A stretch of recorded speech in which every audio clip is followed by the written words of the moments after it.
मग ते ओबीसी पण नाही ना सहन करत. आणखीन काही दादा याच प्रकरणामध्ये उदय सामंत यांचा तुम्हाला फोन आला होता प्रमाणपत्र रद्द झाल्यानंतर, त्यानंतर पुन्हा ते तुमच्याशी संपर्क साधतो बोलले होते, त्याच्यानंतर संपर्क साधला का किंवा मग काय चालू आहे? त्यांच्या मोबाईलला बॅलन्स महिनाभर न उडणार आहे. उदय सामंत साहेब सारखे फोन चालू आहे आणि माझ्या मोबाईलला महिनाभर न उडायचं पॅकेज मारले ते मराठ्याने. त्याच्यामुळं माझ्याजवळ तर मोबाईलच नाही, त्यांजवळ फोन चालू आहे.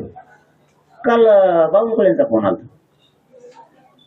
त्याला काय नाही सांगितलं सकाळी माझ्या हात नाही राहिला, आता सांगू. काल 4 बाऱ्या आला. परत दिवशी दिवसभर होता. एक बाबा आहे, त्या बाबाचं कीर्तन होतं. सोडा म्हणले मग काळजी करा, काळजी काळजी नाही म्हणतात, काळजी करा म्हणले. मग तेवढी जा. बाबा सापडीत आला इथं. मी इथं नव्हतो, दवाखान्यात आला बाबा मला बोलावं लागतं माझ्यासाठी. मला चूक दुरुस्त करीत असले तर बोलतो. ते म्हणले करणार. बोललो चूक दुरुस्त करतो म्हणजे त्याला काय नाही केलं तर मी आहेच नाही कोणतीला. तेच म्हणले काळजी करू नका.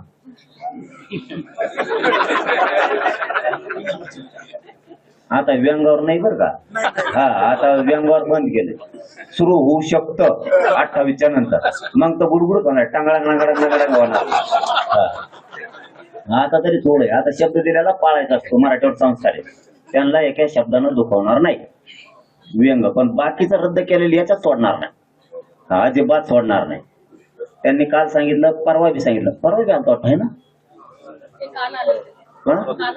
नाही परवा त्याच्या आधी बी आलतो. जेला मिस काल पडले मला बोलायचं तुम्हाला. चला होऊ दे काय व्हायचं द्या. आता लागलंय तर तुम्ही लावलंय, आम्ही नाही लावलोय.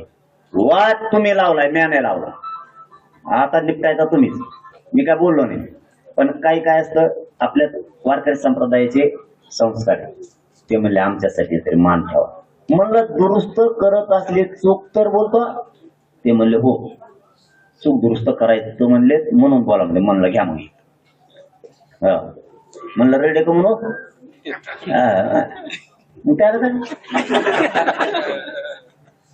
आणि मग सुरुवात झाली. सगळं व्यवस्थित करतो म्हणले. चूक हाय कारण ते जात पडताळणी समितीनं निर्णय दिलेला आहे ते व्हॅलिड करण्यात यावं म्हणून.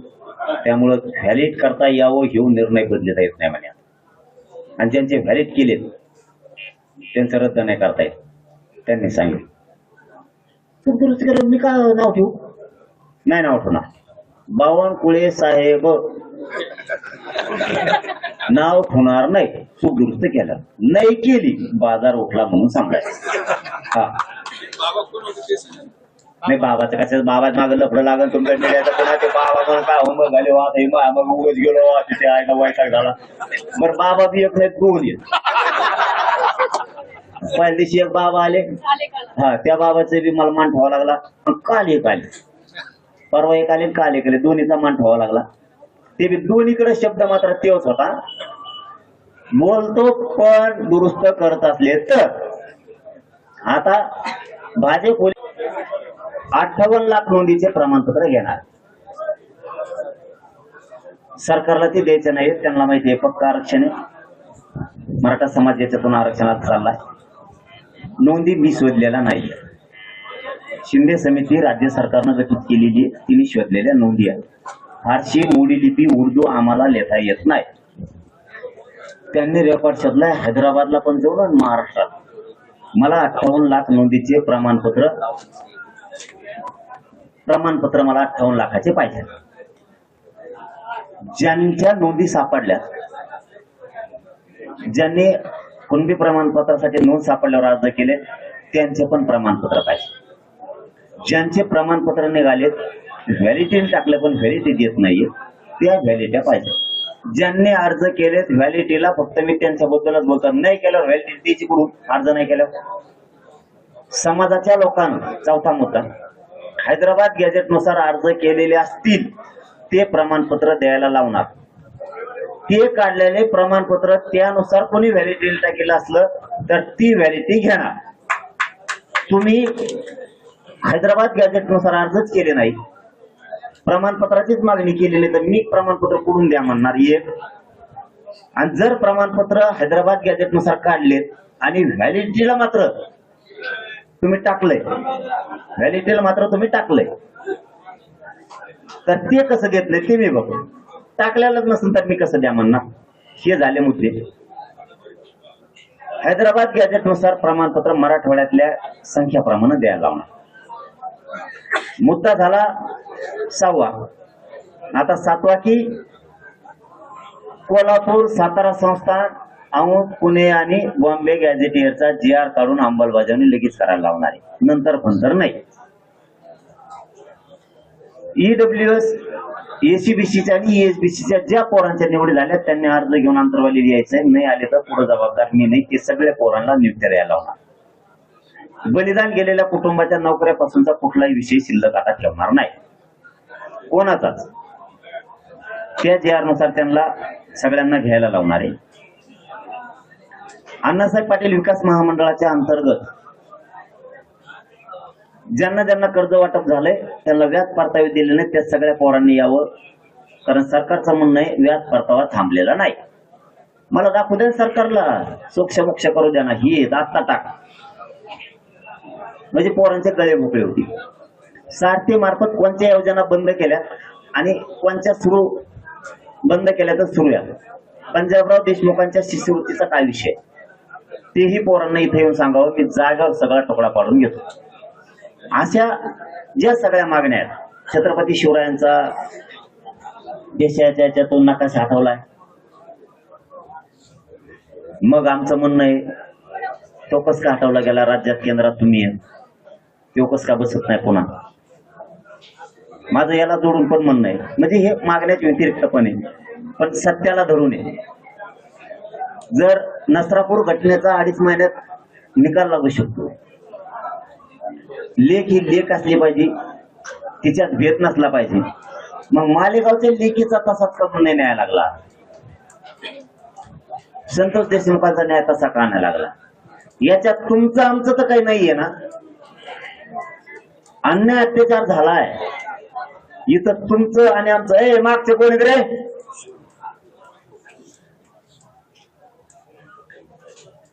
याच्यात तुमचं आमचं तर काही नाहीये ना. ती भात जाऊ नये गोरगरीबा.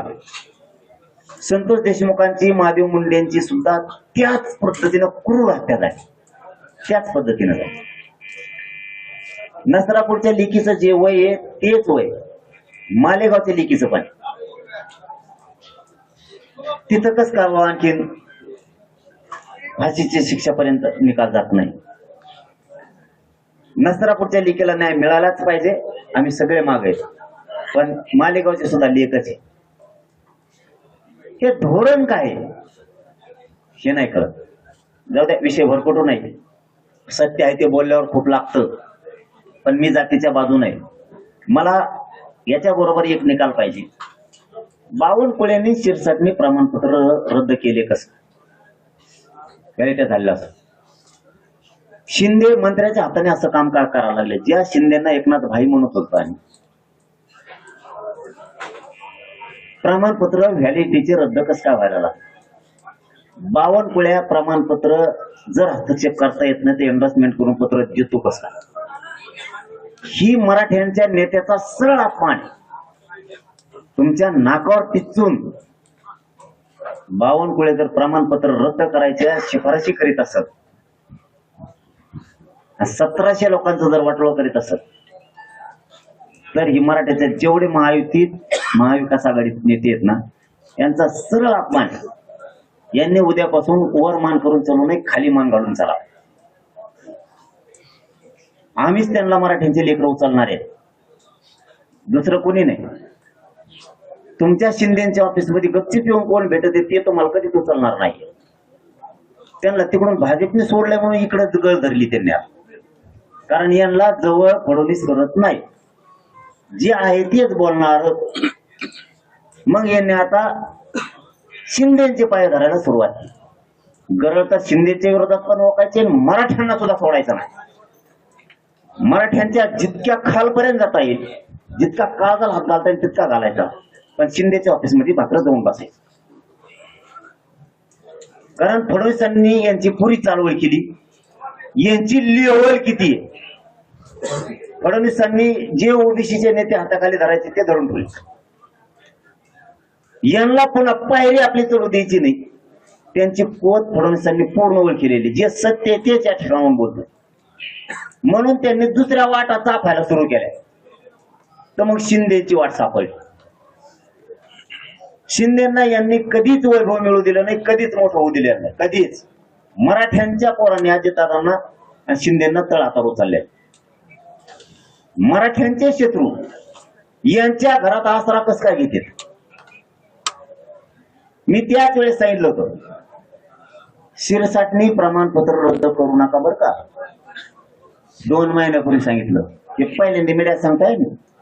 बावनकुळेंना सांगितलं होतं तुम्ही चूक करू नका, हे सगळं खरं आहे, खोटं असं तर फाडून टाका प्रमाणपत्र, नको मला.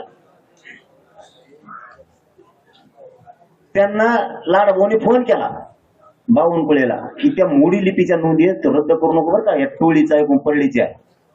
ती पूर्वी उद्ध्वस्त झाले, तर आता ते चांगला चांगला नेता कसा वायास देईन हे काम करतात. बावनकुळे चांगला कसा संपवायचा हे पडलीच्या टोळीनं काम करायचं. शिंदेच्या ऑफिसमध्ये जे लोक गुळगुळ गप्पा मारतात तेच लोक बाकीच्यांना डाग लावण्यासाठी फिरते. बघा